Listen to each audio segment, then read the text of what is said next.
नमस्कार, माझं नाव प्रगत लोके आणि आज आपल्याबरोबर आहेत प्रसिद्ध इंटिरियर डिझायनर विवेक गद्रे सर.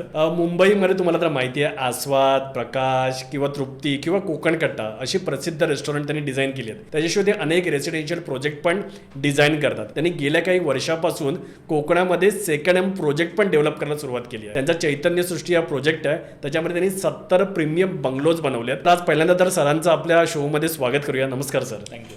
थँक्यू सर, पहिल्यांदा तर मला हे विचारायचं, 24 वर्ष तुम्ही इंटेरियर डिझायनिंग करताय, एवढे रेसिडेन्शियल एवढे रेस्टॉरंटचे प्रोजेक्ट्स केले आणि त्यानंतर मग गेल्या काही वर्षापासून तुम्ही कोकणामध्ये सेकंड होम पण डेव्हलप करताय.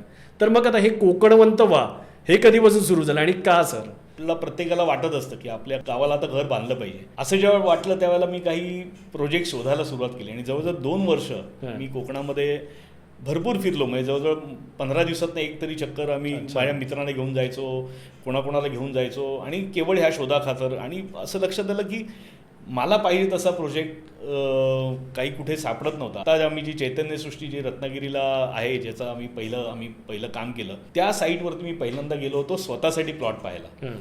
आणि त्याचा नीट विचार केल्यानंतर असं लक्षात आलं की मला ज्या पद्धतीचं प्रोजेक्ट पाहिजे तसं लोकेशन तर आहे, पण बऱ्याचशा गोष्टी बाकीच्या काही अडचणीच्या दिसत आहेत. आम्ही ती पूर्ण प्रोजेक्टच डेव्हलप करायचं ठरवलं आणि कदाचित असं असेल की माझी गरज ह्या सगळ्या पुढच्या प्रवासाची सुरुवात झाली. आणि हे आज आपण बघतोय की चैतन्यसृष्टी हे प्रोजेक्ट आपण पूर्ण केलं. मला घर शोधायला म्हणून गेलो आणि eventually end up developing that project. आणि बऱ्याच वेळेला आमचं असं लक्षात येतं की त्याचा अभ्यास करून की लोकांना कसं आवडेल, म्हणून आमचे दुसरे जे काही प्रोजेक्ट आहेत त्याच्यात मी पहिल्यांदा विचार करतो की इकडे मी जर प्रोजेक्ट केलं तर मला इथे घर घ्यायला आवडेल का. तर कोकणवंत व्हायची सुरुवात अशीच होती, कारण प्रत्येकाला वाटत असतं, मी म्हटलं तसं की कोकणात त्यांनी घर घ्यावं, ते एक चांगला त्यांना आपण पर्याय देता यावा आणि आपला जो काय अनुभव आहे त्याचा त्यांना उपयोग होईल आणि सचोटीने व्यवसाय करला तर लोकांना ते कामही आवडेल आणि त्यांचंही स्वप्न पूर्ण होईल. तर अशा पद्धतीने त्याची सुरुवात थोडीशी झालेली आहे. सर, आता आपण कोकण म्हटलं की जवळजवळ एक 720 किलोमीटरचा आपल्याला समुद्रकिनारा लाभलेला आहे. याच्यामध्ये प्रामुख्याने म्हटलं तर रायगड, रत्नागिरी, सिंधुदुर्ग, पालघर, ठाणे असे जिल्हे येतात. तर त्याच्यामध्ये जर कोणाला सेकंड होम घ्यायचं आहे तर त्यांनी लोकेशन कशी निवडावी सर? लोकेशन आता हा महत्त्वाचा विषय आहे. म्हणजे थोडासा तसा म्हटलं तर ट्रिकी विषय आहे. ट्रिकी याच्यासाठी म्हणतो मी किंवा जेव्हा आपण एखादा सेकंड होमचा विचार करतो, मी मुळात सेकंड होम आता आपण एक समाजात म्हणजे ज्या चालीरीतीने आपण त्याला सेकंड होम म्हणतो, पण कोकणातलं जे घर असतं ना त्याला मी सेकंड होम मी कधीच म्हटलं नाही. ते एक जिव्हाळ्याचं घर असतं. पण काय करतो की माझं बजेट एवढं आहे, मग मला त्याच्यात काहीतरी जे मिळेल ते कारण मला काहीतरी घ्यायचं आहे. मोटिवेशन ते जबरदस्त आहे की मला काहीतरी घ्यायचं आहे, पण माझं बजेट काय वेळेला परमिट करत नाही, एवढे पैसे घालावेत की नाही असं वाटत असतं. म्हणून जे त्यातल्या त्यात मिळतं ते आपण घेऊन समाधान मानतो. पण माझं नेहमी असं म्हणणं असतं की पुढची 5 वर्षाचा तुम्ही विचार करा, 10 वर्षाचा नको, निदान 5 वर्षाचा विचार करा की जिथे तुम्ही राहताना तुमचा तो एक्सपिरियन्सही कसा आहे, तुम्हाला तिथे जायला सोपं पडलं पाहिजे, गेल्यावर राहायलाही ते आवडलं पाहिजे. ह्या 2 गोष्टी जिथे तुम्हाला करायला मिळतील. आणि झालं सगळ्यात महत्त्वाचं म्हणजे मूलभूत ज्या गोष्टी असतात त्या साधारण तरी जवळ पाहिजेत. कारण कोकणात तसं म्हटलं सेकंड होमच्याही कुठच्याही फार सिटीच्या जवळ नसतं. अगदी तालुका असेल किंवा कुठचा जिल्हा जरी असेल तिथे, कारण जेवढं तुम्ही जवळ घ्याल तेवढं त्याची किंमत आपल्याला खूप महाग पडते. तर अशा वेळेला तुम्ही घेतलं तरी पण निदान 1 तासाच्या अंतरावरती तुमच्या सगळ्या मूलभूत सोयीसुविधा तुम्हाला पोचल्या पाहिजेत आणि तुम्हीच नाही तर तुमच्या कुटुंबालाही ते एन्जॉय करायला आवडलं पाहिजे. असा अभ्यास करून नंतर तुम्ही जर त्याच्यात गुंतवणूक केली तर त्याचा तुम्ही आनंद घेऊ शकता. सर, मग आता सर आपलं गद्रे सिग्नेचर प्रॉपर्टीचे कोणकोणते प्रोजेक्ट कोणकोणत्या भागामध्ये चालू आहेत सर? आता गद्रे सिग्नेचर प्रॉपर्टीचे दापोली आहे, रत्नागिरी आहे, चैतन्यसृष्टी आहेच, असे प्रोजेक्ट आता आपले चालू आहेत. चैतन्यसृष्टी आता जवळजवळ 95% पूर्ण झालाय. मला वाटतं तुम्ही तिथे विजिट केली होती. आणि जिथे जिथे आम्ही प्रोजेक्ट करतोय, म्हणजे आम्हाला मुळात आम्ही बिल्डर समजत नाही मुळात. आम्हाला भरपूर प्रोजेक्ट करण्यामध्ये अजिबात इंटरेस्ट नाही आहे. जे प्रोजेक्ट आम्ही करू त्याच्यात जे लोक राहायला येतील त्यांना मी म्हणतो आज जो तुम्हाला आता सांगतोय तसा आनंद देऊ शकेन असे मला प्रोजेक्ट करायचे आहेत. त्यामुळे प्रत्येक प्रोजेक्टचं वैशिष्ट्य पण आपलं वेगळं असतं आणि अशाच पद्धतीने आपण. त्याच अनुषंगाने जर एक प्रश्न विचारायचा होता की बघा सर, आता आपले जे प्रोजेक्ट्स आहेत तर कोकणामध्ये मी बघतो की बरेच प्रोजेक्ट्स अवेलेबल असतात. NA प्लॉट्स म्हणा, ॲग्रिकल्चर प्लॉट्स म्हणा, नवीन नवीन प्रोजेक्ट लॉन्च होत असतात. तर आता बघा कोणीतरी ठरवलं की बाबा ठीक आहे, आता मला रत्नागिरीमध्ये मी लोकेशन ठरवलं, आता त्यांच्यासमोर मल्टिपल ऑप्शन्स रेडी होतात की बाबा हा पण प्रोजेक्ट आहे, तो पण प्रोजेक्ट आहे, काही ॲग्रिकल्चर आहेत, काही NA आहेत, ओके, काही वेगवेगळे डेव्हलपर आहेत. तर मग त्यांनी प्रोजेक्ट निवडताना कोणते प्रिकॉशन्स घेतले पाहिजेत सर? मगाशी जसं मी म्हटलं तसं एक तर आपल्याला जायला यायला सोयीचं पाहिजे, हां आणि जो अनुभव मी म्हणतो ना की बऱ्याच वेळेला काय होतं की व्यावसायिक जे आहेत माझ्यासाठी डेव्हलपर जे आहेत प्रत्येकाचा ऑब्जेक्टिव्ह वेगळा असतो. आपण त्याचं हे काही करायला इथे बसलो नाही कोणाचं बरोबर आणि कोणाचं चूक आहे, राईट. तर प्रत्येकाचं म्हणणं वेगळं असतं. काही म्हणतात ठीक आहे माझी जमीन आहे मी त्याचे एने प्लॉट पाडीन आणि विकीन पैसे घेऊन मोकळा होईल. एक म्हणतो ठीक आहे त्याला घ्यायचं तो घेईल कस्टमरला, तो ठरवेल त्याला योग्य आहे की नाही, मी कशाला त्याचा विचार करतो. पण मुळात मी म्हटलं तसं की माझा स्वभाव आमचा म्हणजे पूर्ण ऑर्गनायझेशनचा स्वभावच नाही तो तसा. त्यामुळे आपण काय करतोय की जे पूर्ण अभ्यास जेव्हा करतो एखाद्या प्रोजेक्टचा तेव्हा इथे कोणता कस्टमर येईल त्याच्या अपेक्षा काय असतील इतक्या लेवलचा विचार करून आपण त्याच्यासाठी ते प्रोडक्ट डिझाईन केलेलं असतं किंवा करत असतो. तर निवड करताना आता तुम्ही बरेच वेळेला असं म्हणजे माझ्याकडे जेव्हा कस्टमर येतात त्यांचं असं असतं की आम्ही नुसता प्लॉट सध्या घेतो, आमच्याकडे आता सध्या इन्व्हेस्टमेंट करायला तेवढी इन्व्हेस्टमेंट नाही आहे, आता आम्हाला करायचं नाही, तर इने प्लॉट घेऊ आणि कालांतराने आम्ही ते डेव्हलप करू. आता हे जे असे करणारे लोक असतात ना त्याच्यापैकी पण फक्त 5%च घर बांधतात. राईट. आणि अनफॉर्च्युनेटली काय होतं की ते इने प्लॉटचे स्कीम जे आहेत तेथे विकलं तर प्लॉट पण विकतात, तुम्हाला पाहिजे तर घर पण बांधा, तुम्हाला पाहिजे तसं बांधा. त्यामुळे त्याची सिस्टमॅटिक डेव्हलपमेंट होत नाही. राईट. त्या पूर्ण स्कीमची सिस्टमॅटिक डेव्हलपमेंट होत नाही. अत्यंत मूलभूत त्या गरजा तिथे पुरवलेल्या असतात. साधा रोड असतो, बेसिक लागणाऱ्या गोष्टी असतात. आणि मग तुम्ही अगदी आवडीने तिथे घर बांधता, तुम्ही पैसे इन्व्हेस्ट करता. 5 वर्षांनी असं लक्षात येतं की अरे बाकीच्यांनी कोणीच काही डेव्हलपमेंट केलेली नाही. तर हा माझा प्रोजेक्ट पूर्ण आता ओसाड झाला आहे. मी 4-5 लोकी आम्ही इथे राहतो, 100 प्लॉट आहेत, 100पैकी फक्त 5-6 ते मग डेव्हलपमेंट पुढची होत नाही, पुढच्या गोष्टी मेंटेन होत नाही. तिथे जाण्याचं मी जसं नेहमी एक्सपिरियन्स या गोष्टीबद्दल बोलतो, कारण माझा तो मुळात व्यवसाय राहिलेला आहे की एक्सपिरियन्स क्रिएशन. तर एक्सपिरियन्स माझा 5 वर्षांनी काय असणार आहे. तर असं असताना तुम्ही एक ठरवायचं की तुम्ही का करताय गुंतवणूक. मी म्हटलं तसं की पैशाची गुंतवणूक करायची आहे तर तुम्ही नक्की एने प्लॉटमध्ये गुंतवणूक करा. अशा वेळेला त्याचाही विचार करा की मी हा जो एने प्लॉट घेतला आहे तो शहरापासून किती जवळ आहे, मुख्य शहरापासून, कारण शहरांची नेहमी वाढ होत असते. बरं शहराची वाढ जसं मुंबईची होईल त्या स्पीडनी मुंबई पुण्याची होईल तेवढी कोकणातल्या कुठच्या याची होणार आहे का. बरं त्यातल्या तर रत्नागिरीची होईल तेवढी राजापूरची होणार आहे का, ह्याचाही तुम्हाला नीट विचार करायचा आहे. तर तुम्हाला इन्व्हेस्टमेंट म्हणून जर एने प्लॉट घ्यायचा असेल तर तुम्ही नक्की घेऊ शकता, कारण तिथे डेव्हलपमेंट होईल, आज न उद्या डेव्हलपमेंट होईल. पण सिटीपासून जर ते लांब असतील स्कीम तर तुम्हाला ही खूप काळजी घ्यायची की मी एने प्लॉट घेतल्यानंतर मी तो इन्व्हेस्टमेंट म्हणून घेतो आहे, पण मी जेव्हा तो पुन्हा विकायला जाईन त्यावेळेला तो विकला जाण्याची आणि तो विकण्याची क्षमता माझ्याकडे आहे का. एखादा एक मोठा डेव्हलपर असेल की जो 1-2 कोटी रुपयाच्या ॲड आता आपण बघतो कोकणामध्ये काही आता सुरू झालेले आहेत. मी अगदी तिथे दाखवतात की डायरेक्ट तुम्ही विमानाने तुमच्या प्लॉटमध्ये उतरताय पॅराशूट घालून. तर असे जे प्रोजेक्ट्स आहेत अशा प्रोजेक्टमध्ये तुम्ही आज गुंतवणूक कराल ते विमान बघून पॅराशूट बघून, पण उद्या त्या 2 करोड रुपये ॲड तुम्ही करू शकणार आहात का तुमचा प्लॉट विकताना. तर तुम्ही इन्व्हेस्टमेंट करताना त्याचा विचार नक्की करायचा आहे. आपण आता प्रोजेक्टबद्दल बोललो सर, आता 2 वर्षापासून मी पण या फील्डमध्ये कार्यरत आहे. तर जनरली कसं असतं की लोकांना कोकणामध्ये घर घ्यायचं असतं. ओके, तर त्यांना हे माहिती नसतं की जमिनीमध्ये पण फरक आहे. त्याच्यामध्ये ॲग्रिकल्चर जमीन आहे, काही जमिनींचे सातबारे क्लिअर नसतात, लिगल इश्यूज असतात. ओके, आणि त्याच्यामध्ये पण एन ए प्लॉट पण असतात. तर हा बेसिक डिफरन्स काय आहे, ॲग्रिकल्चर प्लॉट काय म्हणतात किंवा एन ए प्लॉट म्हणजे काय असतं?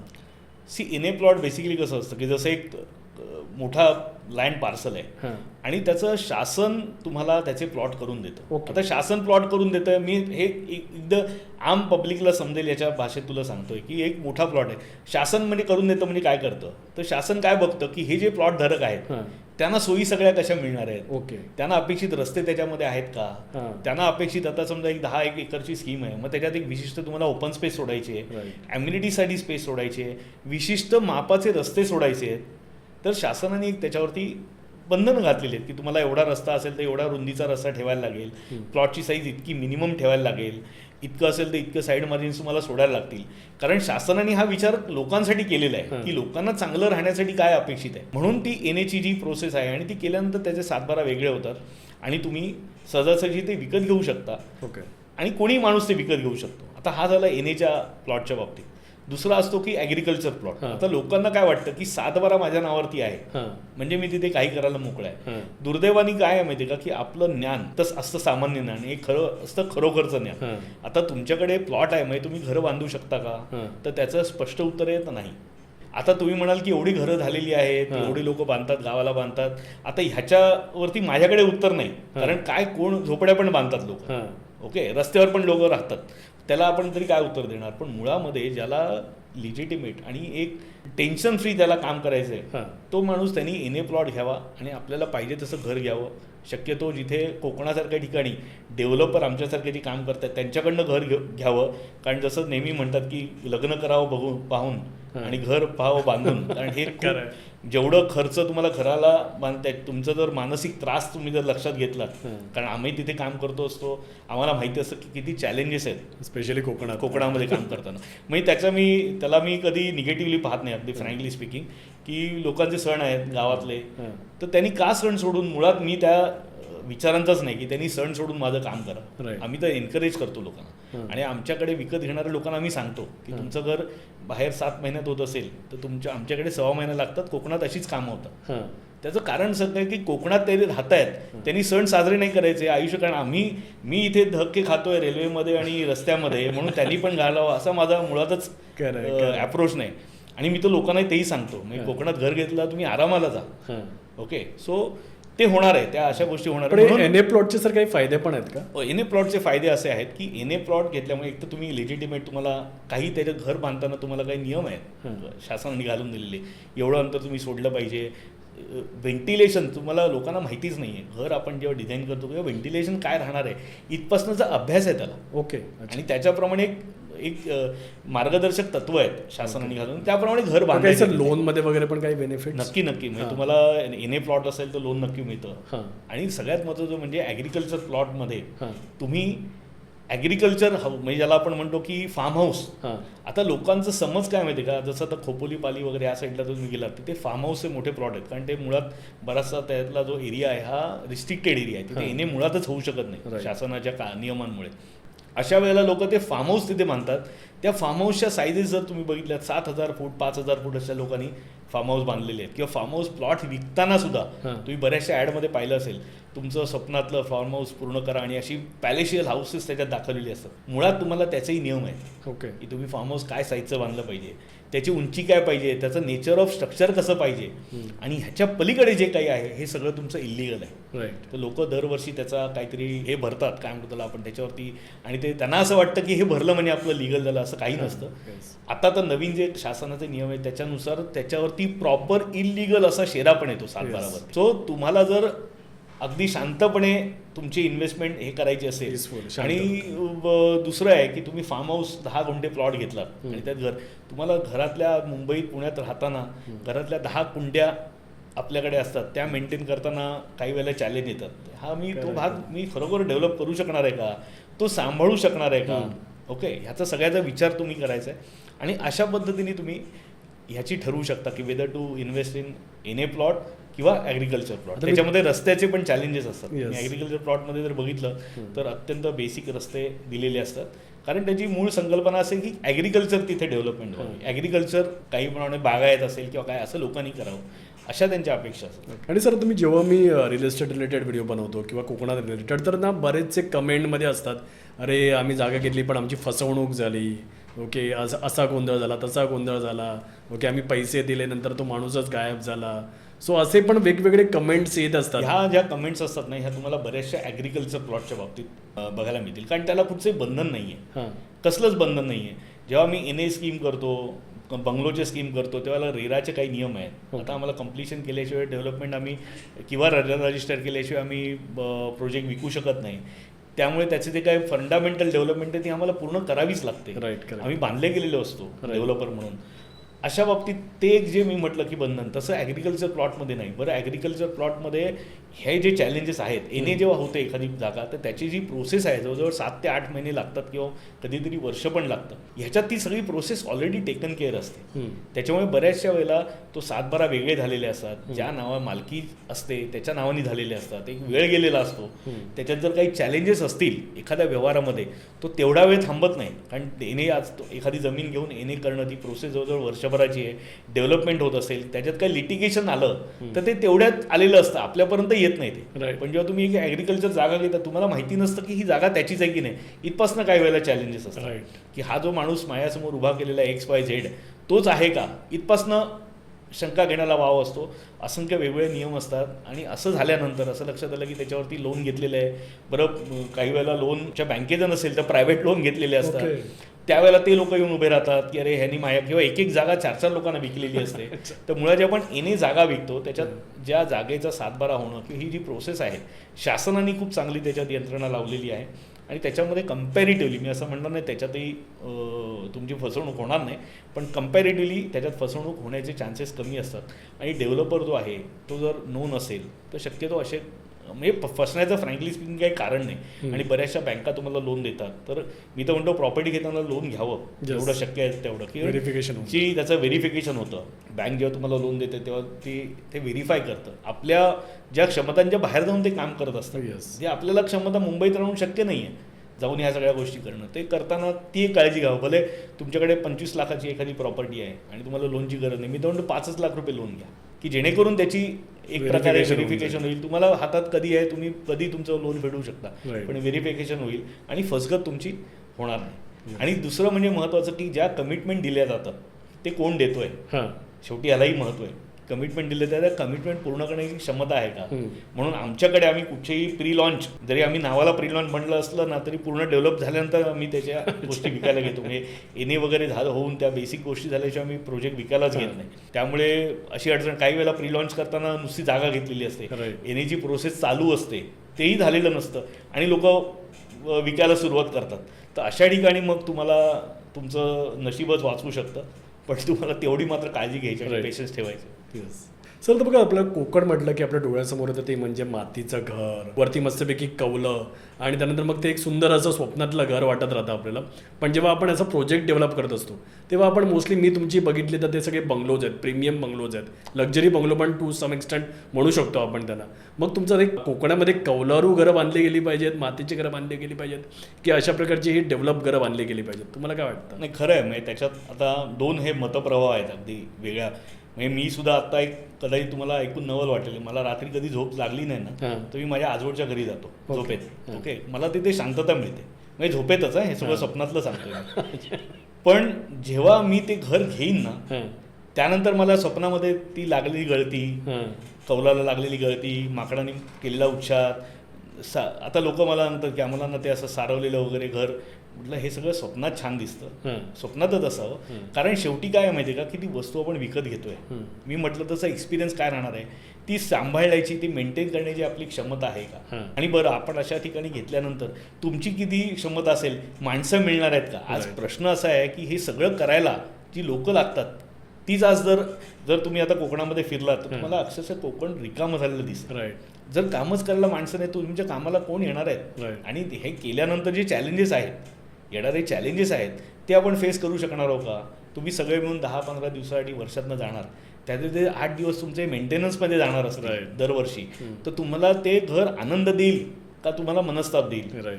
आणि मग काय होईल की तुमचे जे काही पुढची जी पिढी आहे ना, ह्याच्यातनं आपोआप मग इंटरेस्ट पण कमी व्हायला लागतो. की अरे माझे बाबा जातात तिकडे 8 दिवस, ते बिचारे यायचं असतात, 3 दिवस माणसं त्यांना वेळ देतात आणि कामालाच येत नाहीत. म्हणजे ह्या स्टोरी जर तेव्हा ऐकायला लागला तर माझा मुलगा कशाला जाईल तिकडे.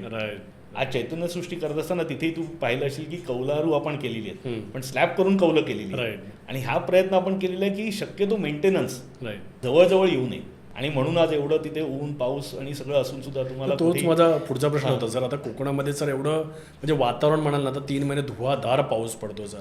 आणि अशा वेळी जर आपण बघतो की स्लॅबची घरं काही जण बांधतात, मग त्याच्यामध्ये थोड्या प्रमाणात गळती वगैरे होते, मग त्याच्यावरती ते पत्रे टाकले जातात. तर मग क्वालिटी हा एक कुठे ना कुठेतरी इश्यू मोठ्या प्रमाणात आहे कोकणामध्ये जी घरं बांधली जातात. तर तुम्ही ॲज अ डेव्हलपर म्हणून त्याच्यावरती कसं काम करता? एकतर आम्ही ना लोकांना काय परवडेल असं आम्ही डिझाईन करत नाही. हा त्यातला सगळ्यात महत्त्वाचं. लोकांना काय योग्य आहे ना त्याचा अभ्यास करून आम्ही करतो. त्यामुळे आम्ही जे बेस्ट त्यावेळेला असेल, म्हणजे कदाचित चैतन्य सृष्टी तुम्ही गेला असाल तर 4 वर्षापूर्वी बांधलेल्या बंगल्यामध्ये आणि 3 वर्षापूर्वी बांधलेल्यामध्ये तुम्हाला अपग्रेडेशन दिसेल. 3 वर्षापेक्षा मागच्या वर्षी बांधलेल्या याच्यात अपग्रेडेशन दिसेल. जी टेक्नॉलॉजी बेस्ट असेल ती आम्ही त्याच्यामध्ये वापरतो, की जेणेकरून लिकेजेसचे प्रॉब्लेम येणार नाहीत. असं मी कधी म्हणणार नाही की प्रॉब्लेम येत नाहीत, पण ते इझिली अरेस्ट करता येतात. काही वेळेला असं असतं. आणि ते सगळ्या ह्या ज्या गोष्टी आहेत ना या क्वालिटी ऑफ कन्स्ट्रक्शनमध्ये आहेत. आता मी 25 वर्ष 24 वर्ष काम करतो आहे. पण जेव्हा आम्ही रत्नागिरीत प्रोजेक्ट चालू केला तेव्हा मलाही माहिती नव्हतं की ह्या 3 प्रकारचे सँड येतात. ओके. मग ह्या 3 प्रकारचे सँडचं ह्याच्या अशा अशा पद्धतीने युटिलिटी आहे. अच्छा. एक पद्धतीची सँड जर बांधकामाला योग्य असेल तर ती प्लास्टरला योग्य नाही. बरं त्याच्यामध्ये खर्चाचा जर विचार केला तर एक प्रकारची सँड 3,000 रुपये ब्रास असेल, एक प्रकारची येते 15,000 रुपये ब्रास. अच्छा. आज जेव्हा डेव्हलप करतो, जेव्हा तो तुमच्या किमतीत तुम्हाला बांधून देतो त्यावेळेला तो एका अर्थी काय म्हणतो, तुम्हाला पाहिजे तसं मी केलं, आता प्रश्न सगळा तुमचा आहे. तुमचं. आम्ही अशा पद्धतीने काम आमच्याकडे तरी करत नाही. आम्ही शक्यतो विचार करतो की ज्या गोष्टी व्हायला पाहिजेत त्या तशाच व्हायला पाहिजेत आणि त्याला लागेल ती किंमत. ओके. आणि म्हणून ज्या वेळेला आमच्याकडे सुद्धा मी जे काम होतं आता तुम्ही इतके आमच्याकडे असं तुम्ही गेला 4 वर्षापूर्वी जसा बंगला आम्ही दिलाय आजही तसाच बंगला तुम्हाला दिसतो. तुम्ही जर फोटोमध्ये काढले 2 बाजूबाजूला फोटो काढला तर तुम्हाला हे सांगता येत नाही की मागचा जुना कुठचा आणि नवीन कुठचा. राईट. ओके. हे मी माझं कौतुक करतो म्हणून नाही, पण माझा म्हणण्याचा उद्देश असा आहे की तुम्ही खर्च करताना या सगळ्या गोष्टींचा विचार, माहिती घेणं, ती माहिती तुमच्याकडे जर तुम्ही स्वतः घेत असाल, आता जसं आमच्याकडे जेव्हा घेतात तेव्हा ह्या लोकांना विचार करावा लागत नाही. पण जेव्हा तुम्ही सुद्धा बजेट ठरवता त्यावेळेला तुम्ही सुद्धा काही गोष्टी नॉन निगोशिएबल ठेवायला पाहिजे. आज मी डेव्हलपर म्हणून काही गोष्टी नॉन निगोशिएबल ठेवलेल्या आहेत की मी माझा बंगला विकला गेला नाही तरी चालेल, पण मी ह्याच्यापेक्षा काही कमी नाही करणार. ओके. तसं तुम्ही हे करायला पाहिजे की मी घेतला नाही अजून 5 वर्ष तरी चालेल, 2 वर्ष, पण मी ह्याच्यापेक्षा कमी कुठच्याही गोष्टीमध्ये कॉम्प्रोमाइज करणार नाही. असं जेव्हा ठरवाल त्यावेळेलाच तुम्ही घेतलेल्या पैशाचे तुम्हाला पूर्ण रिटर्न्स मिळतील. तर तुम्ही मगाशी मुद्दा मांडलात मेंटेनन्सचा. ओके. तर कोकणामध्ये आपण घर तर घेतो आनंदाने आणि पण त्यानंतर मग आपल्याला मेंटेनन्स जमत नाही. पण आता मी रिसेंटली चैतन्यसृष्टीला व्हिजिट केलं तर तुमचा तो पूर्णच्या पूर्ण प्रोजेक्ट वेल मेंटेन होता. तर याचं रहस्य काय आहे सर? आम्ही पहिल्यापासून एक मेंटेनन्ससाठी एक एजन्सी तिथे पहिल्यांदा तर आम्हीच करत होतो आणि एक एजन्सी आपण अपॉइंट केलेली आहे. प्रत्येकाच्या गरजेप्रमाणे असं एक मॉड्यूल बनवलेलं आहे की ज्याला जे पाहिजे ते त्याच्यातलं तो घेऊ शकतो. कोणाला फक्त घराचा मेंटेनन्स पाहिजे, कोणाला फक्त जागेच्या प्लॉटिंगच्या सकट मेंटेनन्स पाहिजे, कोणाला घराच्या फक्त आतल्या साफसफाईचा मेंटेनन्स पाहिजे. हे सगळं त्यांना करण्याची आपण एक सिस्टीम तिथे डेव्हलप केलेली आहे. ज्यामुळे काय होतं की लोकांना तिथे गेल्यानंतर काहीच करावं लागत नाही. कारण माझा एक्सपिरियन्स हा कायम राहिलेला आहे. आमच्या गावाला घर आहे, माझा काका तिकडे नेहमी जात असतो. तो गेल्यानंतर पहिले 2 दिवस झाडझूड करण्यामध्येच जातात त्यांचे. अनफॉर्च्युनेटली त्याचं वयही आहे आता खूप. तर हे सगळं करणं किती दिवस शक्य आहे आपल्याला. त्यामुळे आपण तशी मेंटेनन्सची एक व्यवस्था ठेवलेली आहे की तुम्ही जाणार असाल 1 दिवस आधी कळवलं तर तुमचं घर साफसफाई केलं जातं, पाणी आहे की नाही, गॅस आहे की नाही, इथपर्यंत सगळं चेक केलं जातं. आणि आता सगळं मी नेहमी म्हणतो की 70 लोकांची आमची फॅमिली आहे. आजही मला सगळ्यात जास्त आनंद कशाचा होत असेल आज तर मला हे डेव्हलपर समजत नाही. ते प्रत्येक जण माझ्याशी बोलताना हे सांगतात की तुमच्याशी बोलल्यावर मला तुम्ही डेव्हलपरशी बोलतोय असं वाटत नाही. ओके. त्याच्यात माझं यश आहे. आणि का वाटतं, कारण लोकांना आम्ही तेवढ्या आत्मीयतेने ती यंत्रणा त्यांच्यासाठी केलेली आहे. बरं ती का आम्ही फुकट करतो का, तर फुकट नाही करत, त्यासाठी पैसे आम्ही चार्ज करतो, पण लोकांची तयारी असते ते द्यायला. ज्या माणसाने 30-40 लाखाचं घर घेतलंय तो हे मेंटेन करायला 400-500 रुपये महिन्याला नाही का खर्च करू शकतो. पण त्यांना ती व्यवस्था दिली पाहिजे आणि ती देणं का शक्य आहे, कारण डेव्हलपमेंट पूर्ण झालेली आहे. आज 60-70 बंगले जी यंत्रणा आम्ही उभी केली आहे त्यांना ते करणं शक्य आहे, कारण त्याच्याकडे क्वांटम ऑफ बिझनेस आहे ना. आज एखाद्या माणसाला सांगितलं माझं 2 घरं आहेत माझ्या स्कीममध्ये, इकडनं 25 किलोमीटरवरती आहे, तर तू मेंटेन कर. स्वतःच्या बाईकमध्ये पेट्रोल टाकणं पण परवडणार नाही. अशामुळे अशी आपण यंत्रणा आपल्याकडे केलेली आहे. आणि बरेचसे आता डेव्हलपर जे आहेत जे चांगल्या पद्धतीने काम करतात सगळे ह्याची काळजी घेतात, कारण हा सगळ्यात महत्त्वाचा विषय आहे. सर आपला चैतन्यसृष्टी प्रोजेक्ट तर आता कंप्लीट झाला आहे, आपले 70 बंगलोज बांधून झाले आहेत, पण आता तुमचे अपकमिंग प्रोजेक्ट्स कोणकोणते आहेत सर? आता आपलं एक जे सद्गुरू सहवास म्हणून प्रोजेक्ट आहे, हे पण रत्नागिरी स्टेशनपासून हार्डली 15 मिनिटावरती आपला एक प्रोजेक्ट आहे. आणि जो आपला हायवे आहे मेन, तिथून साधारण 1.5 किलोमीटरवरती आतमध्ये आहे, एकदम जवळचं हे आहे, लोकेशन आहे. म्हणजे हायवे दिसतो आपल्या याच्यावरून, आजूबाजूला ऑलरेडी डेव्हलपमेंट झालेली आहे. आणि मी तर म्हणतो मुंबई, ठाणे इकडे राहणाऱ्या लोकांसाठी एकदम आदर्श असं ते लोकेशन आहे. म्हणजे प्रॅक्टिकली स्पीकिंग जसं चैतन्यसृष्टीत आहे तसं की आधीच्या स्टेशनवरून तुमची गाडी सुटली तर तुम्हाला जर हा आला, तुमच्याकडे ॲप असेल त्यावेळेला तुम्ही घरातून निघू शकता. किंवा रात्री 1 वाजता पोहोचला तरी तुम्ही 10व्या मिनिटाला तुमच्या घरी पोहोचू शकता. इतकं ते सोयीचं हे आहे. बरं रत्नागिरीत असं कुठचीही रेल्वे नाही आहे, ट्रेन नाही आहे की कुठची थांबत नाही. कोकण रेल्वे मार्गावरून जाणाऱ्या प्रत्येक तिथे ट्रेन थांबतात आणि त्या कुठेही. म्हणून आज चैतन्यसृष्टीमध्ये गुजरातपासून लोकांनी आमच्याकडे इन्व्हेस्ट केलेली आहे, कारण ते डायरेक्ट येऊ शकतात, बडोद्यावरनं किंवा कुठून डायरेक्ट येऊ शकतात चैतन्यसृष्टीत. सो अशा पद्धतीचं हे लोकेशन महत्त्वाचं आहे की तिथे यायला जायला सोपं आहे. बरं तिकडचं जे आपण बंगलो करतोय तिथे अत्यंत पॉश अशी आपण डेव्हलपमेंट करतो. म्हणजे बंगल्यांची पण जी रचना केलेली आहे, म्हणजे तुम्हाला मी नंतर दाखवीन, ते अत्यंत चांगले. कारण मला मुळामध्ये ना कोकण म्हटलं की ते कोकणी हे वाडीच्या नावाखाली जे झोपडपट्ट्या बांधून देतात ना, माझा स्वतःला त्याला जबरदस्त विरोध आहे. कोकण म्हणजे काय, आम्ही काय कायम गरिबांसारखंच आणि त्याचं प्रदर्शन करायचं का? तर मला ह्याच्यात अजिबात इंटरेस्ट नाही आहे. तर ज्यांना कोकणात घर घ्यायचं आणि चांगलं घ्यायचं आहे त्यांच्यासाठी ते आपण प्रोजेक्ट केलेले आहे. चैतन्यसृष्टीपेक्षा, कारण म्हटलं तसं चैतन्यसृष्टी डेव्हलप होऊन 1-2 वर्ष आता पूर्ण झाली आहेत आपली. तर आता इथे जे बेस्ट आहे ते आपण तिथे करतोय. ग्लासच्या रेलिंगपासून जे काही चांगलं आहे, जे काही चांगलं मटेरियल आहे ते आपण तिथे देण्याचा प्रयत्न करतोय. सगळ्यात महत्त्वाचं सद्गुरू वाटिका आपण तिथे डेव्हलप करतोय आणि तो खूप वेगळा कॉन्सेप्ट आहे. आता आपल्या प्रोजेक्टमध्ये थोडंसं आध्यात्मिक पहिल्यापासून आपण जसं आपल्याकडे चैतन्यसृष्टीमध्ये तुम्ही दत्त मंदिर पाहिलं असेल आणि ते मी माझ्या मनापासून म्हणजे विकण्यासाठी आम्ही करत नाही, ते मनापासून करतो की जेणेकरून त्या पूर्ण भागामध्ये एक आध्यात्मिक शक्ती राहते, तिकडच्या लोकांचे विचार तसे राहतात. हे करण्यामागचं कारण ते आहे की दत्त मंदिर किंवा हे काहीतरी विकण्यासाठी मला तो मॅस्कॉट म्हणून आम्हाला ते सगळं करायचं नाही आहे. तर त्या भागाची जी काही डेव्हलपमेंट होते त्याच्यामध्ये एक आध्यात्मिक म्हणजे एक वेगळ्या पद्धतीची ऊर्जा तिथे राहावी म्हणून एक सद्गुरू वाटिका तिथे आपण डेव्हलप करतोय. आणि मी म्हटलं तसं की ज्या काही मॉडर्न ॲम्युनिटीज आहेत त्या आपण सगळं तिथे देणार आहोत. बाकीचं तू म्हणशील स्विमिंग पूल आहे का, क्लब हाऊस आहे का, तर अजिबात नाही आहे. कारण मला ते करायचंच नाही आहे. कारण लोकांना ते मेंटेन करणं, डेव्हलप केल्यानंतर मेंटेन करणं परवडत नाही, जमत नाही. आणि शेवटी मला ते लोकांच्याच खिशातनं पैसे घेऊन करायचे असतात. मला त्यांना ते पैसे वाचून त्यांना बेस्ट बंगला कसा देता येईल ह्याचाच आम्ही विचार करतो. म्हणून ह्या गोष्टी गरजेच्या आहेत, तेच आपण तिथे देतो. दापोलीमध्ये आपण एक हिलवरती प्रोजेक्ट करतोय. ओके, अच्छा. आणि तो त्याचं सगळं बेसिक पूर्ण झालेलं आहे. आणि त्या फक्त म्हणजे तिथे सगळ्यात हाय एंड आणि मिनिमम प्लॉट साईज तिथे आपण 4 गुंठ्याची ठेवलेली आहे. ओके. असा अप्रोच वेगळा असतो की 2-2 गुंठ्याचे प्लॉट करा आणि विकून टाका. लोकांना स्वस्त पडतं, 5-10 लाख रुपयात होऊन जातं काम, लोक घ्यायला विचार करत नाहीत. पण आम्ही एकही प्लॉट तसा ठेवलेला नाही. त्याचं कारण असं आहे की ते पूर्ण डेव्हलपमेंट जी आहे ती ग्रीन राहायला पाहिजे. राईट. म्हणजे आता 4000 फुटाचा प्लॉट घेतलात तर त्याच्यामध्ये तुम्ही 1200 स्क्वेअर फूटचं घर बांधलं, भरपूर जागा तुम्हाला तिथे प्लांटेशनसाठी राहते. आणि आम्ही असं नाही केलंय की काही प्लॉट 4 गुंठ्याचे, काही 2 गुंठ्याचे, असंही नाही. सगळेच प्लॉट मोठे ठेवलेले आहेत. त्यामुळे ती पूर्ण 5 एकर जागेमध्ये खूप कम्पॅरेटिव्हली कमी घरं राहणार आहेत. त्यामुळे त्याला असं काही एखाद्या टाउनशिपचा आपल्याला फील द्यायचा नाही आहे. अशा पद्धतीचे आणि आहे की ती दापोलीपासून हार्डली 10 किलोमीटरवर आहे. ओके. आणि दापोली पण खूप शांत लोकेशन आहे आणि ते हाय एंड आपण बंगलो तिथे करतोय. सर, आता जसं तुम्ही आता रत्नागिरीमध्ये प्रोजेक्ट डेव्हलप केला एक, नंतर मग डेव्हलप करताय दुसरा, त्यानंतर आता दापोलीला तिसरा करताय. तसंच जर त्यांना बरेच लोक असतात त्यांच्याकडनं लँड पार्सल्स अवेलेबल असतात की 5 एकर 10 एकर.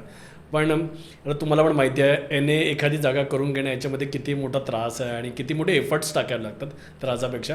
सो जर त्यांना जर स्वतःची जागा डेव्हलप करायची असेल तर त्यांना तुम्ही काय सांगाल सर? एक तर 2 गोष्टी झाल्या. जागा डेव्हलप करण्यामागचा हेतू मी म्हटलं तसं की जागा आहे पडू नये आणि मला डेव्हलप करायची. तर हा एक ऑब्जेक्टिव्ह झाला. एक ऑब्जेक्टिव्ह आहे की नाही मला कोकणासाठी काहीतरी चांगलं करायचं आहे. मग तुमचे विचार मात्र वेगळे असायला पाहिजेत. आणि अशा वेळेला सगळ्यात महत्त्वाचं म्हणजे माझ्या क्षमता, आपल्या क्षमता आहेत का, आपले पेशन्स आहेत का. एखाद्या गोष्टीला तुम्हाला 6-6 महिने 8-8 महिने 1-1 वर्ष लागू शकतं.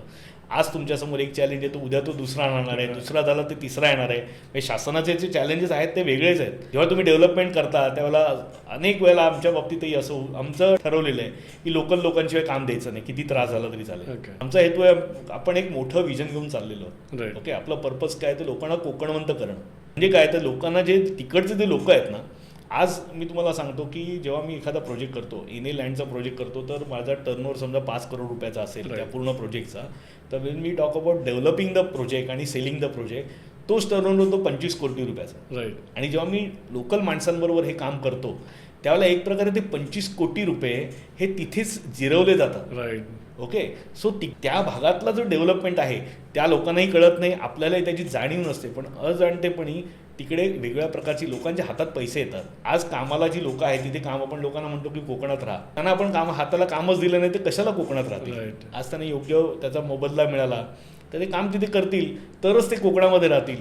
आणि त्यांना वेगळ्या नुसतं हे नाही आहे तर त्यांचा आनंद म्हणून कोकणवंत व्हामध्ये आम्ही काय सांगतो, तुम्ही नुसतं घरं घेऊ नका, कोकणवंत व्हा. सो बघा, आज आपण विवेक गद्रे सराबरोबर खूप गप्पा मारल्या. त्यांचा जो प्रवास होता तो ॲज अ इंटिरियर डिझायनर म्हणून सुरुवात झालेली आणि त्यानंतर मग ते आज गेल्या काही वर्षांपासून कोकणामध्ये सेकंड होमचे प्रोजेक्ट पण डेव्हलप करतात. तर जर तुम्हाला कोकणवंत व्हायचं असेल, म्हणजे तुम्हाला कोकणामध्ये जर स्वतःचा बंगला पण घ्यायचा असेल किंवा कोकणवंत बनायचं असेल तर तुम्ही सरांना कॉन्टॅक्ट करू शकता. सरांचा जो कॉन्टॅक्ट नंबर आहे तो मी डिस्क्रिप्शनमध्ये दिलेला आहे किंवा तुम्हाला स्क्रीनवरती पण दिसत असेल. आणि जर तुम्हाला हा व्हिडिओ आवडला असेल तर प्लीज लाईक करा, शेअर करा आणि आपल्या चॅनलला सबस्क्राईब करून बेल बटन दाबा. धन्यवाद. धन्यवाद सर.